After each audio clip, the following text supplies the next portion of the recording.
26 गतेसम्म निर्वाचन सम्बन्धी सबै काम सकिने प्रमुख निर्वाचन आयुक्त दिनेश कुमार थपलियाको भनाई। धनुषामा जन्ती बोकेको जीप दुर्घटना 5 जनाको मृत्यु। बालिन शाहलाई भीम रावलको फेरि प्रश्न, नेपालको संविधानको रक्षा गरौँ भन्ने मेरो भनाइले घोचेको हो। धरान उपमहानगरपालिकाका मेयर हर्क साम्पाङको भनाई। बालिन शाहलाई घेराबन्दीमा पारियो, अब स्वतन्त्रहरू एक हुनुपर्छ। एमाले अध्यक्ष केपी शर्मा ओलीको फोनले अल्मलिएका प्रचण्डलाई बाबुरामको 3 सल्लाह। कंग्रेसभित्र पनि राष्ट्रपतिमा बाबुराम भट्टराईलाई मान्न तयार। लुम्बिनी प्रदेशसभाको बैठक दाङमै राख्ने गरी राजधानी सार्ने काम तीव्र। भारतीय टेलिभिजन एनडीटीभीमा बज्ने एउटा बुलन्द आवाजमा रोक, डराएको पत्रकारिता भित्र रविश कुमारको उदय। यस सम्बन्धी विशेष सामग्री आजको समाचारमा हेर्नुहोस्। र भारतको चेन्नईमा अभिनेता आर्केको घरमा चोरी, 7 नेपाली पक्राउ, 4 जना फरार। यी र यस्तै समाचार सहित देश विदेशका 25 महत्त्वपूर्ण खबर अपडेट लिएर आएका छौं। हाम्रो भिडियो सामग्री अन्तिमसम्म हेर्नुहोला। नमस्कार, इन्साइड नेपाल न्युज टिभीको न्युज अपडेटमा यहाँहरू सम्पूर्णलाई हार्दिक स्वागत छ। सदाका दिन जस्तै आज पनि हामी देश विदेशका ताजा अनि महत्त्वपूर्ण खबर अपडेट सहित तपाईमाझ उपस्थित भएका छौं। ताजा अनि महत्त्वपूर्ण खबर अपडेटका लागि हाम्रो वेबसाइट www.insidenepalnews.com लगइन गर्न सक्नुहुन्छ। साथै तपाईले हाम्रो न्युज बुलेटिन कहाँबाट हेर्दै हुनुहुन्छ कृपया आफ्नो गाउँठाउँको नाम तलको कमेन्ट बक्समा लेखिदिनु होला।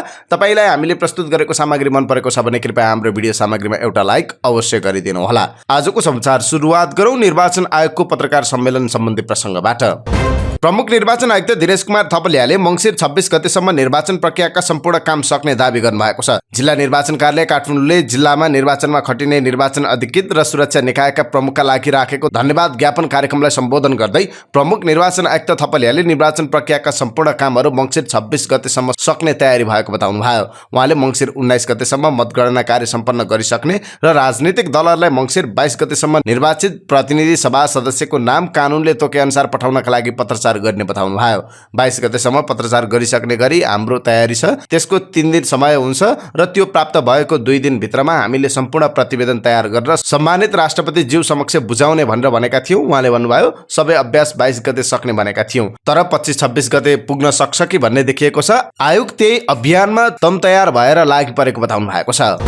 धनुषामा जन्ती बोकेको बा1J8396 नम्बरको जीप दुर्घटना हुँदा 5 जनाको मृत्यु भएको छ भने 9 जना घाइते भएका छन्। मौतरीको पिप्रा गाउँपालिका गमरियाबाट जन्ती इटहरी फर्किँदै गर्दा शनिबार बिहान 4:30 बजे पूर्व पश्चिम राजमार्ग अन्तर्गत धनुषाको वीरेन्द्र बजारमा जीप दुर्घटना भएको जिल्ला प्रहरी कार्यालय धनुषाका एसपी बसन्त रौजेरले जानकारी दिनुभयो। एसपी रौजेरका अनुसार मृत्यु हुनेमा मुखियापट्टी मुसरनिया तुलसी याईकी 35 वर्षीय रुबी शाह, मौतरी पिप्रा गाउँपालिका 2 का 11 वर्षीय एस कुमार शाह, रामगोपाल नगरपालिका ससौलाका 2 दिदी बहिनी 13 वर्षीय सिर्जना शाह र 18 वर्षीय मंजू शाह तथा सवारी चालक धनुषाको धनौजी गाउँपालिका 4 का 25 वर्षीय अब्दुल मन्सुर रहेका छन्। जन्ती बोकेको जीपलाई ठक्कर दिने बा1J1496 नम्बरको माछा बोकेको पिकअप भ्यान र चालक इलाका प्रहरी कार्यालय ढल्केबरको नियन्त्रणमा रहेको धनुषाका प्रहरी प्रवक्ता डीएसपी दीपक रायले जानकारी दिनुभयो। घाइतेहरूको प्रादेशिक अस्पताल धनुषामा उपचार भइरहेको छ।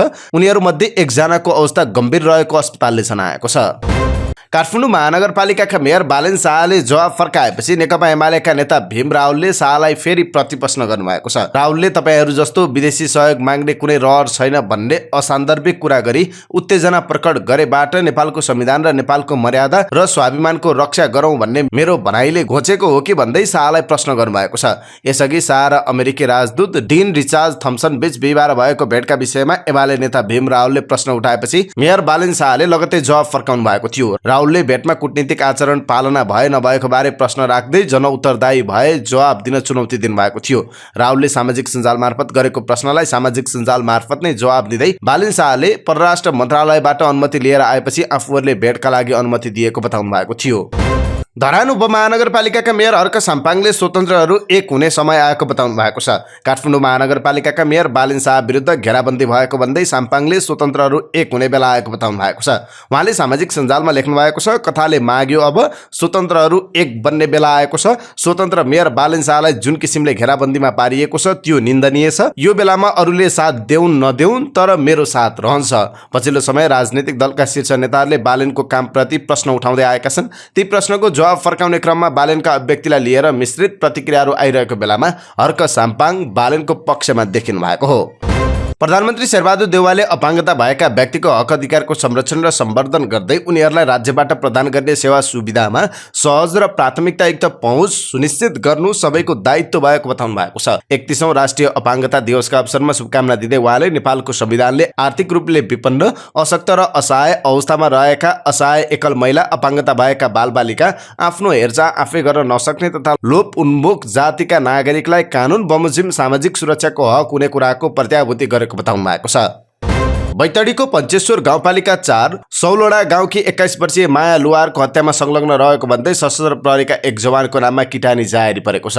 मृतक किशोरीका आफन्तले सशस्त्र प्रहरीमा कार्यरत शिवनाथ गाउँपालिका 4 का 27 वर्षीय भरत कोहलीको नाममा किटानी जारी दिएका छन्। किटानी जारीको आधारमा कोहलीको खोजी कार्य भइरहेको बैतडीका प्रहरी प्रमुख प्रहरी नायब उपरीक्षक प्रेम बहादुर साईले जानकारी दिनुभयो। मायाको बुधबार दिउँसो शिवनाथ गाउँपालिका 6 शिवनाथ मन्दिर नजिकै घाँटी रेटेर हत्या गरेको अवस्थामा शव फेला परेको थियो। त्यस्तै सोही ठाउँकी 15 वर्षीय किशोरी नेहा लुवार घाँटीमा धारिलो हतियार प्रयोग गरेर गम्भीर घाइते भएको अवस्थामा भेटिएकी थिइन्। नेहालाई रगताम्य अवस्थामा पञ्चेश्वर गाउँपालिका र शिवनाथ गाउँपालिकाको सीमा स्थित बालाडाँडामा फेला पारिएको थियो। घाइते नेहा लुवारको डडेलधुरा अस्पतालमा उपचार भइरहेको छ। घाइतेसँग गरिएको सोधपुछका आधारमा भरत कोहली घटनामा संलग्न रहेको खुलेको जनाइएको छ। घटनाको सूक्ष्म रूपमा अनुसन्धानका लागि बैतडीका प्रहरी प्रमुख प्रहरी नायब उपरीक्षक साई नेतृत्वको टोली 2 दिनसम्म घटनास्थलमै बसेको थियो। फरार रहेका भरतको र मायाको पहिलेदेखि नै फोन सम्पर्क भइराख्ने खुल्न आएको छ। प्रेम सम्बन्धमा रहेका माया र भरतको बिहे गर्ने समेत तयारी थियो। बिदामा घर आएका भरतले केही दिन अगाडि मायाको मोबाइल फोन नियन्त्रणमा लिएका थिए। मंगलबार मोबाइल लिन बोलाएकै बेला मायाको हत्या भएको हो। माया हालै सम्पन्न निर्वाचनमा म्यादी प्रहरी समेत रहेकी थिइन्। प्रहरीले घटनास्थलबाट मायाको मोबाइल, चक्कु लगायत सामग्री बरामद गरेको छ। बरामद गरिएका सामग्रीबाट थप कुरा खुल्दै जाने प्रहरी नायब उपरीक्षक साईले बताउनु भयो। उहाँले भन्नुभयो, बरामद गरिएका सामग्रीबाट हामीलाई अनुसन्धानमा सहयोग मिल्नेछ। घटनाको सूक्ष्म रूपमा अनुसन्धान भइरहेको छ। अहिले नै सबै कुरा भन्न मिल्दैन। संघीय संसद सचिवालय चुनावबाट उदाएका नयाँ दलका लागि सिंहदरबारमा कार्यालयको खोजीमा केन्द्रित भएको छ। संसद सचिवालयका प्रवक्ता रोजनाथ पाण्डेका अनुसार सिंहदरबारभित्र रहेका विभिन्न भवनहरू हेरिएको छ। उहाँका अनुसार हेलो सरकार बस्दै आएको भवन, रक्षा मन्त्रालयको फ्लोर, पुरानो गृह मन्त्रालय रहेको भवनलाई विकल्पका रूपमा हेरिएको छ। संघीय संसद सचिवालयले चुनावबाट उदाएका रवि लामिछाने नेतृत्वको राष्ट्रिय स्वतन्त्र पार्टी, राष्ट्रिय प्रजातन्त्र पार्टी राप्रपा, सिके राउत नेतृत्वको जनमत पार्टी, रञ्जिता श्रेष्ठ नेतृत्वको नागरिक उन्मुक्ति पार्टीका लागि कार्यालय खोजेको हो। अघिल्लो संसदमा राप्रपाको जम्मा 1 सिट थियो। यसपटक प्रत्यक्षमै 7 सिट जितेको छ। समानुपातिक तर्फबाट समेत गर्दा यस पार्टीले थप 7 सांसद पाउँछ। यसकारण यसपटक राप्रपालाई नयाँ संसदीय दलको कार्यालय नै उपलब्ध गराउनु पर्नेछ। त्यस्तै संसद सचिवालयका अनुसार नेपाली कांग्रेस, नेकपा एमाले, नेकपा माओवादी केन्द्र, नेकपा एकीकृत समाजवादी, जनता समाजवादी पार्टी, लोकतान्त्रिक समाजवादी पार्टी लोसपालाई पहिलेकै संसदीय दलको कार्यालय प्रयोग गर्न दिइनेछ। मध्य प्रदेश मिडिया काउन्सिलका अध्यक्ष शिवहरि भट्टराई होटलमा मृत भेटिनु भएको छ। भट्टराई सर्लाहीको लालबन्दी 13 पत्थरकोट स्थित होलिडे रिसोर्टमा शनिबार मृत भेटिनु भएको हो। शनिबार हुने भनिएको नेपाल पत्रकार महासंघ सर्लाही शाखाको साधारण सभामा भाग लिन उहाँ शुक्रबार सर्लाही पुग्नु भएको थियो। राति खाना खाएर सुत्नुभएका उहाँलाई बिहान साधारण सभा सुरु भएपछि खोज्दा आफ्नै कोठामा मृत भेटिएको मिडिया काउन्सिलका प्रशासकीय प्रमुख मुनेश्वर यादवले बताउनु भयो। कोठामा उहाँले बान्ता गरेको पाइएको छ। उहाँको हातमा र कोठामा औषधि भेटिएको छ। उहाँ मधुमेह, उच्च रक्तचापका बिरामी हुनुहुन्थ्यो। भट्टराई नेपाल पत्रकार महासंघ सप्तरी शाखा संस्थापक सभापति र नेपाल पत्रकार महासंघ पूर्व केन्द्रीय उपसभापति समेत हुनुहुन्छ। घटनाका विषयमा अनुसन्धान भइरहेको जिल्ला प्रहरी कार्यालय सर्लाहीले जनाएको छ। 3 दिन अगाडि बाबुराम भट्टराईलाई भेट्न टोखा निवास पुग्दा पुष्पकमल दाहाल प्रचण्डसँग 1 गुनासो, 2 जिज्ञासा र 3 प्रस्ताव थिए। प्रचण्डको 1 गुनासो थियो, गठबन्धन भनेर धेरै कोसिस गरे पनि शहरी क्षेत्रमा भोट ट्रान्सफर भएन। कांग्रेसका उम्मेदवारलाई हामीले दिलो ज्यानले सहयोग गर्यौं, तर हाम्रा उम्मेदवारलाई कांग्रेसको सहयोग भएन। उहाँका 2 जिज्ञासा थिए। 1, चुनावबाट आएका नयाँ शक्तिहरूले हामी पुराना शक्तिहरूलाई कुन हदसम्म क्षति पुर्याउलान्। 2, केपी ओलीको टेलिफोन आए लगत्तै एमालेका नेताहरूले नयाँ सम्भावना खोजौं भनिरहेका छन्। यसो गरे कसो होला। प्रचण्डका 3 प्रस्ताव मध्ये पहिलो, गठबन्धन सरकारको नेतृत्व आफूले गर्ने परिस्थिति आएमा सहयोग जुटाउन सहयोग गर्नुपर्छ। दोस्रो, माओवादी, नेकपा एकीकृत समाजवादी तथा भट्टराई र महेन्द्र राय यादव नेतृत्वको नेपाल समाजवादी पार्टी नेसपा बीच नयाँ सरकारको छलफल अगाडि बढाउनु अगावै एकता गरौं। तेस्रो प्रस्ताव, नयाँ सत्ता समीकरण बन्दा तोसँग भट्टराईको माग के हुन्छ अहिले नै स्पष्ट बन्नु पर्यो। भट्टराईले प्रचण्डको कुरा सुनिसक्दा एकपल्ट फेरि दोधारमा परेको ठम्मै हाल्नुभयो। कांग्रेस सभापति तथा बालवाला गठबन्धनका प्रधानमन्त्री शेरबहादुर देउवासँग आलोपालो सहमतिबारे छलफल अगाडि बढ्न नसकेको उहाँले बुझ्नुभयो। एकातिर हालको सत्ता गठबन्धनको बहुमत सुनिश्चित भएको, अर्कोतिर एमाले नयाँ कार्ड फालेको स्थितिमा प्रचण्डको अलमल बुझ्न पाउनुभयो भट्टराईले। दुई नेताहरू बीचको कुराकानी बारे स्रोतले भन्यो, ओलीजीसँगको सहकार्यमा विगतमा कहिले पनि राम्रोसँग गएन, तर प्रचण्डजी फेरि अलमलमा पर्नुहुने हो कि भन्ने देखियो। भट्टराईले प्रचण्डलाई 3 विषय सुझाउने कोसिस गर्नुभयो। 1. कांग्रेसको भोट ट्रान्सफर नभएको गुनासो अब नगरौं, किनभने मतदाता चलायमान भए। कांग्रेसकै मतदाताले पनि कांग्रेसका उम्मेद्वारलाई पृष्ठभूमि र काम हेरेर भोट हालेको देखिन्छ। बरु अबदेखि प्री इलेक्सन एलायन्स गर्ने कि नगर्ने भन्ने बारे विचार गर्नुपर्छ। 2. राष्ट्रिय स्वतन्त्र पार्टीहरू ढकियामा गएको भोट मूलत नागरिक असन्तुष्टिको अभिव्यक्ति हो। दीर्घकालसम्म यसको असर नहोला।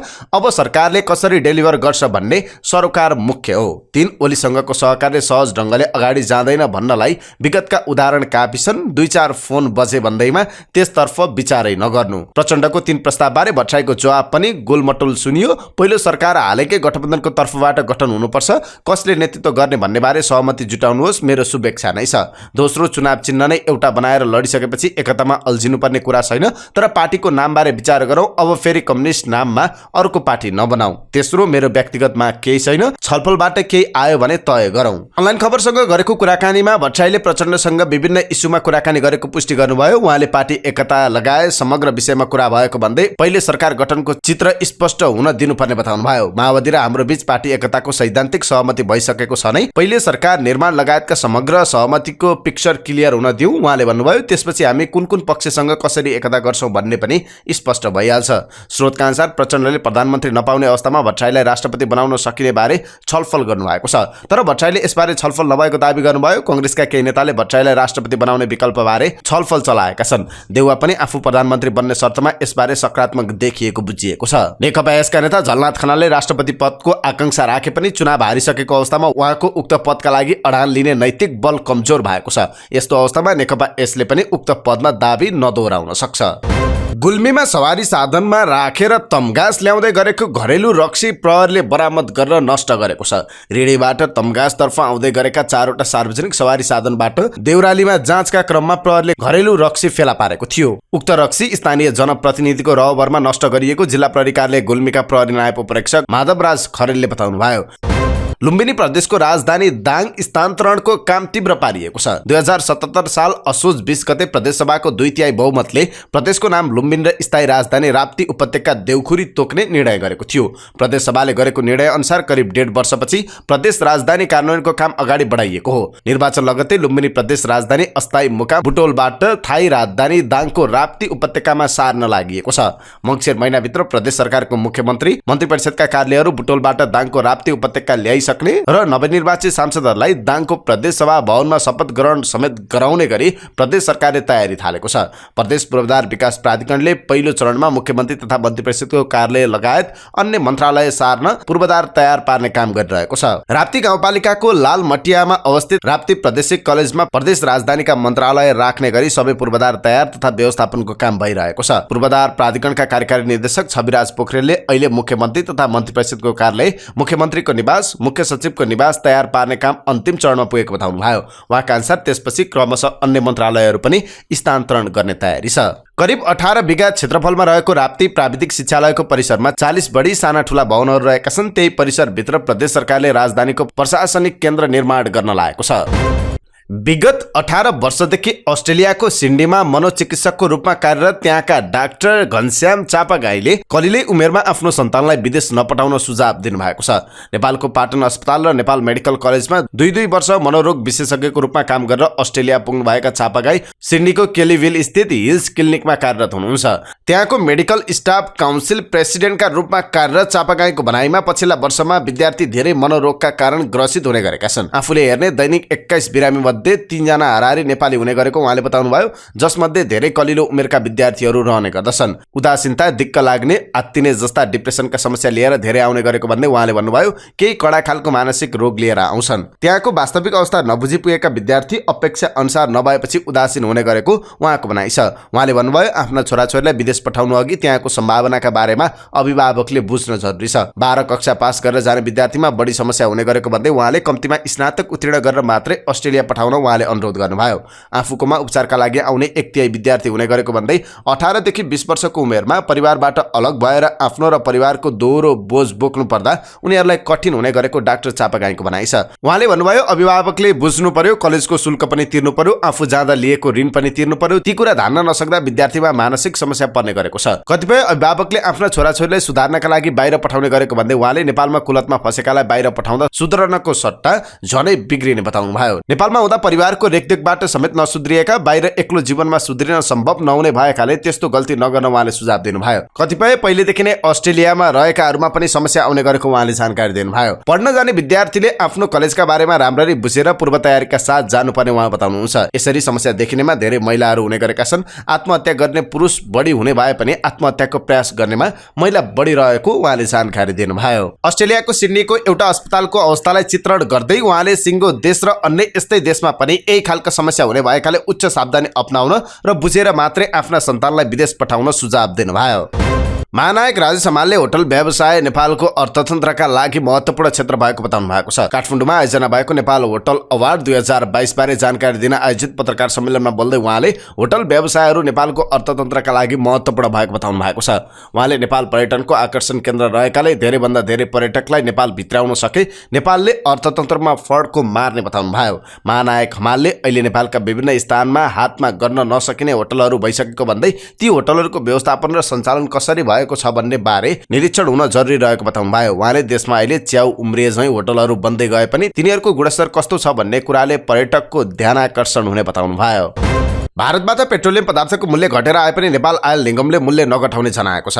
निगम हाल 27 अर्ब घाटामा रहेकाले मूल्य समायोजन नगर्ने भएको छ। निगमले एक विज्ञप्ति जारी गर्दै अन्तर्राष्ट्रिय बजारमा प्रस्तुत पेट्रोलियम पदार्थको मूल्यमा आएको उतार चढावले विगत लामो समयदेखि नोक्सानीमा सञ्चालन हुँदै आएको उल्लेख गरेको छ। इन्डियन आयल कर्पोरेसन लिमिटेडबाट यही 15 मङ्सिरमा प्राप्त खरिद मूल्य अनुसार एलपी ग्यासको मूल्य केही बढेको छ भने पेट्रोल, डिजल, हवाई इन्धन र मट्टीतेलमा केही घटेर आएको छ। मङ्सिर 15 गते पाएको खरिद मूल्य सूची बमोजिम एलपी ग्यासमा प्रति सिलिन्डर 43 रुपियाँ 93ले बढेर आएको छ। एलपी ग्यासमा निगमलाई हाल प्रति सिलिन्डर 277 रुपियाँ घाटा रहेको छ। विज्ञप्तिमा भनिएको छ, निगमले इन्डियन आयल कर्पोरेसनबाट हालसम्म तिर्न बाँकी रकम, पुरानो बक्यौता तथा नेपाल सरकारलाई तिर्नुपर्ने ऋण समेत करिब 27 अर्ब तिर्न बाँकी छ। ग्यास सिलिन्डर बिक्रीबाट मात्र निगमलाई 15 दिनमा 36 करोड 85 लाख रुपियाँ घाटा हुने देखिएको निगमले जनाएको छ। यद्यपि पेट्रोल, डिजल, हवाई इन्धन र मट्टीतेलमा मूल्य घट्दा पनि यथावत राख्दा 15 दिनमा करिब 58 करोड नाफा हुने निगमले जनाएको छ। भारतीय चर्चित टेलिभिजन एनडीटीभीमा अब यो आवाज बज्दैन। केही समयदेखि नयाँ दिल्ली टेलिभिजन एनडीटीभीमा बेलुकी 9 बजे रविश कुमारको प्राइम टाइम प्रसारण भएको थिएन। विश्वकै तेस्रो र भारतको पहिलो नम्बरका धनाढ्य गौतम अडानीले एनडीटीभीको शेयर किनेको हल्लापछि नै रविशले च्यानल छाडेको हल्ला चलेको थियो। यसबीचमा रविश कुमारको आधिकारिक युट्युब च्यानल रविश कुमार अफिसियल पनि खुलिसकेको थियो। अनुमानहरू बीच बुधबार भारतीय सञ्चार माध्यमले प्राथमिकताका साथ खबर प्रसारण गरे। रविश कुमारले एनडीटीभी छाडे। समाचारलाई थप पुष्टि गर्दै बिहिबार रविश कुमार युट्युबमा प्रकट भए। उनले एनडीटीभी छाडेको घोषणा गरे। कुनै पत्रकारले जागिर छाड्नु सामान्य विषय हुनुपर्ने हो, तर रविशको हकमा भने त्यसो भएन। उनले गरेको पत्रकारिता के हो, एनडीटीभी छाड्न किन बाध्य भए, अब उनको आवाज कसरी मुखर हुन्छ, यी प्रश्नले नै यति ठूलो चर्चा सिर्जना गरेको हो। विश्वकै सबैभन्दा ठूलो प्रजातान्त्रिक देश भारतमा पछिल्लो समय सार्वजनिक संस्थानहरू क्षयकरण बन्दै गएको भनेर बीबीसी, सीएनएन, अल जजिरादेखि the New York Times, Washington Post र द इकोनोमिस्ट सम्मले लेखेको छ। सन् 2014 मा नरेन्द्र मोदी सत्तामा आएपछि प्रतिपक्ष विहीनताको अवस्था सिर्जना भएको हो। अझ स्थायी प्रतिपक्ष भनेर चिनिने सञ्चार माध्यम आफ्नो कर्तव्यमा झन्झन कमजोर र सत्ताको तावेदारीमा सक्रिय बन्दै गइरहेको भनेर देशभित्रै आलोचना बढ्दै गएको छ।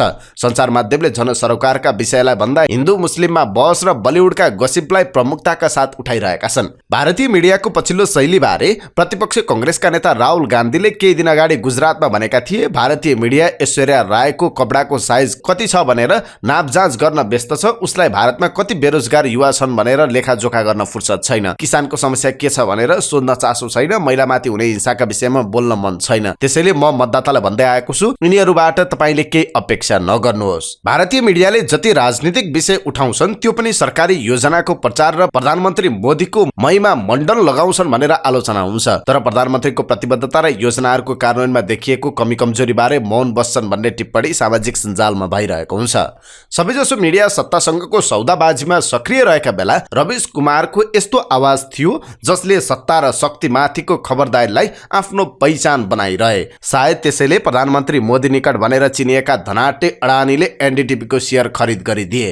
अब अडानीको अर्डरमा चल्ने दिनको प्रतीक्षा नगरी रविश कुमार आफ्नो बाटो लागेका छन्। 10 वर्ष अघिसम्म कुनै चर्चामा नरहेका अडानीको सम्पत्ति रातारात चुलिँदै गएको छ। उनी भारतका पुराना धनाट्यहरू टाटा बिर्लादेखि अम्बानी समूहलाई पनि पछि पारेर विश्वको तेस्रो धनीको सूचीमा उक्लिएका छन्। रविश भन्दा 2 दिन अगाडि एनडीटीभीका संस्थापक प्रणय रोय र उनकी पत्नी राधिका रोयले प्रवर्तक समूहको एउटा युनिट आरआरपीआर होल्डिङ प्रणालीको निर्देशक पदबाट राजीनामा दिएका थिए। यता रविश कुमार भने आफैमा श्रमजीवी पत्रकार हुन्। नेपालसँग सीमा जोडिएको बिहारको पूर्वी चम्पारणमा जन्मिएका रविश कुमार सन् 1996 मा एनडीटीभी इन्डियामा आबद्ध भएका हुन्। सुरुमा उनी दर्शकका पत्र काटछाट गर्ने काम गर्थे। त्यसपछि अनुवादक रिपोर्टर हुँदै एनडीटीभी इन्डियाका समूह सम्पादक समेत बने। 27 वर्षका बीचमा उनले हम लोग, रविश की रिपोर्ट, देश के बात र प्राइम टाइम मार्फत जनसरोकारका मुद्दालाई बुलन्द गरे। जनपक्षधरतालाई खरो रूपमा उठाएकै कारण उनलाई रामनाथ गोयन्का मात्र होइन रोमन म्याग्सेसे पुरस्कारबाट सम्मानित गरियो। रविशले राजीनामा दिँदै गर्दा आफूले टेलिभिजनमा काम गर्नु र नगर्नु ठूलो विषय नभए पनि भारतीय पत्रकारिताको अहिलेको स्तर चिन्ताजनक भएको बताएका छन्। उनले भारतीय आम सञ्चार संस्थानहरू कमजोर मात्र होइन मरिसकेको टिप्पणी गरेका छन्। पत्रकारिता केवल एउटा जागिर सिवाय केही बाँकी नरहेको उनको भनाइ छ। युट्युबमा उनले भनेका छन्, किन जमानत दिँदै गर्दा डर लाग्दैछ? अब न्यायाधीशलाई त डर लाग्दैछ, अब त मलाई बोल्न डर लाग्दैन भन्नु पनि एक अपराध भइसकेको छ। एउटा डराएको पत्रकारले मरेको नागरिक र मरेको लोकतन्त्र पैदा गर्छ। पत्रकारिताका नाममा दलाली गर्न बाध्य पारिएको उनको भनाइ छ। विद्यार्थीहरू लाखौं खर्च गरेर पत्रकारिता पढ्दैछन् तर काम दलालीको गर्नुपर्छ। पत्रकारिताको संस्थान मरिसके, अब जनता नै पत्रकारिताको संस्थान हुन् उनको भनाइ छ। रविशको भनाइमा पाठकको सहयोगमा चलेको स्वतन्त्र सञ्चार माध्यम न्युज लन्ड्रीका कार्यकारी सम्पादक अतुल चौरासिया पनि सहमत छन्। कान्तिपुरलाई प्रतिक्रिया दिँदै उनी भन्छन्, रविशसँग पत्रकारिताको विचार थियो, साथै उस्तै स्वतन्त्र मञ्च पनि। उनले जस्तो स्वतन्त्रता पाएका पत्रकार भारतमा थिएनन् भन्दा पनि हुन्छ। यो पनि धेरै हदसम्म सत्य हो कि अधिकांश पत्रकारले आफ्नो स्वतन्त्रतासँग सौदाबाजी गरेका छन्। रविशले आफ्नो कार्यक्रम तथा रिपोर्टहरूमा चलनचल्तीको भाषा भोजपुरी मिश्रित हिन्दीलाई टिपेर मिठासपूर्ण तरिकाले प्रस्तुत गर्छन्। उनी लगातार व्यतिथिमाथि प्रहार गर्छन्। विश्वविद्यालयको परीक्षा दिएर वर्षौंसम्म नतिजा पर्खिरहेका युवाहरूको आवाज बन्छन्। रिपोर्टिङका क्रममा होस् वा प्राइम टाइमको उद्घोषण गर्दा उनी निरन्तर धार्मिक तुष्टिकरण र भारत पाकिस्तानका मुद्दालाई भन्दा जनताकै प्रश्न उठाउँछन्। विषयवस्तुमाथि रविशले गहन जानकारी राख्ने उल्लेख गर्दै चौरासिया भन्छन्, रविश कुमारको पत्रकारिताले सत्तासँग गहिराईका साथ प्रश्न गर्ने सबै उच्च मापदण्डलाई स्पर्श गर्छ। उनीसँग शब्द थिए। रविश कुमारले आफ्नो प्रतिबद्धतालाई धार दिँदै सम्झौताविहीन पत्रकारिता गरेका थिए। यसैका माध्यमबाट उनले दर्शक र प्रशंसकको ठूलो वर्ग समेत तयार गरेका छन् जो रविश प्रति भरोसा राख्छन्। पत्रकारितामा भरोसा सबैभन्दा मूल्यवान अस्त्र हो। पत्रकारिताको पूरा प्रणाली नै सत्ताले तहस-नहस पार्न खोजेको टिप्पणी गर्दै रविशको भनाइ छ, पत्रकारिता गर्ने र गराउने दाबी सबैले गर्न सक्छन्। त्यसमा पनि त्यही सत्ताकै हिस्सा मानिरहनेहरूले पनि, जसको तागतबाट यस देशमा हरेक दिन पत्रकारितामाथि बुट बज्रिरहेको छ। रविश कुमारले एनडीटीभी छाडेसँगै भारतीय टेलिभिजन पत्रकारिताको एउटा स्वर्ण युग सकियो भन्नेहरू पनि छन्। उनको एनडीटीभीबाट बहिर्गमनसँगै भारतीय स्वतन्त्र मिडियाहरूको अवस्थाका बारेमा चिन्ता व्यक्त गर्न थालिएको छ। दक्षिण भारतीय अभिनेता राधाकृष्णको घरमा चोरी गरेको आरोपमा प्रहरीले 7 जना नेपालीलाई पक्राउ गरेको छ। प्रहरीले नोभेम्बर 25 को रातमा 36 वर्षीय रमेश र करण खत्रीलाई गुम्मी पुण्डी बस डिपो नजिकबाट पक्राउ गरेको हो। 10 नोभेम्बरमा एक अभिनेताको घरमा लुटपाट गरेको आरोपमा उनीहरूलाई पक्राउ गरिएको छ। उनीहरूले लगभग 220 वटा सुनका स्मारक र 2 लाख नगद लुटेका थिए। घटना कलिउड अभिनेता राधाकृष्णन उर्फ आरकेको चेन्नईको डिफेन्स कोलोनी क्षेत्रमा रहेको घरमा भएको थियो जब उनी कामका लागि बाहिर गएका थिए। राधाकृष्ण र उनको परिवारका सदस्यहरू स्वतन्त्र घरमा बस्छन्। नोभेम्बर 10 गते साँझ 36 बजेतिर दुई नेपालीले राधाकृष्णकी श्रीमती राजीलाई घरको कुर्सीमा बाँधेर गहना र नगद लुटेर कुटपिट गरेका थिए। राधाकृष्णको घरमा 6 महिनादेखि सेक्युरिटी गार्डको रूपमा कार्यरत नेपाली नागरिक थवल बहादुर खत्री उर्फ रमेशले दिएको निर्देशन लुटपाटमा संलग्न दुवैजना पक्राउ परेका हुन्। त्यस दिन अगाडि थवलले राजीसँग उपचारका लागि अस्पताल जान अनुमति मागेर गएका थिए, तर पछि काममा फर्किएनन्। प्रहरीले घटनामा संलग्न 2 महिला सहित 8 जनालाई पक्राउ गरेको छ। रमेश र करणसँगै प्रहरीले शङ्करकी पत्नी दुर्गा, पुष्कर बहादुर, पुष्करकी पत्नी विष्णु, भारतीय नागरिक पाञ्चो र पदम साउद विरुद्ध मुद्दा दायर गरेको छ। 8 अभियुक्त मध्ये पाञ्चो मात्रै अरुणाञ्चल प्रदेशका हुन् भने बाँकी सबै नेपाली रहेका छन्। कतारमा जारी फिफा विश्वकप 2022 को नकआउट समीकरण पूरा भएको छ। शुक्रबार राति भएको समूह जी अन्तर्गत ब्राजिल र क्यामरुन तथा सर्बिया र स्कटल्यान्डको खेलपछि नकआउट चरणमा पुग्ने 16वटै टिमको टुङ्गो लागेको छ। सर्बियालाई 2-0 ले हराउँदै समूह उपविजेता बनेको स्विजरल्यान्ड अन्तिम 16 मा पुग्ने अन्तिम टोली बन्यो। ब्राजिल समूह जी को विजेता तथा स्विजरल्यान्ड उपविजेता बन्दै नकआउट चरणमा प्रवेश गरेका हुन्। यसपटक समूह चरणका खेलहरू रोमाञ्चक रहे, जहाँ केही अप्रत्याशित टिमहरू पनि आए। उपाधि दावेदार मानिएको पूर्व च्याम्पियन जर्मनीदेखि स्वर्णिम पुस्ताको बेल्जियम समूह चरणबाटै बाहिरिए। त्यस्तै उरुग्वे, मेक्सिको, डेनमार्कले पनि समूह चरण पार गर्न सकेनन्। यता जापान र मोरक्कोले उत्कृष्ट प्रदर्शन गर्दै समूह विजेता बने। एसियाबाट पहिलोपटक 3 टिम विश्वकपको नकआउट चरणमा पुगेका छन्। अब नकआउट चरणमा फाइनल सहित कुल 16 खेल हुनेछ।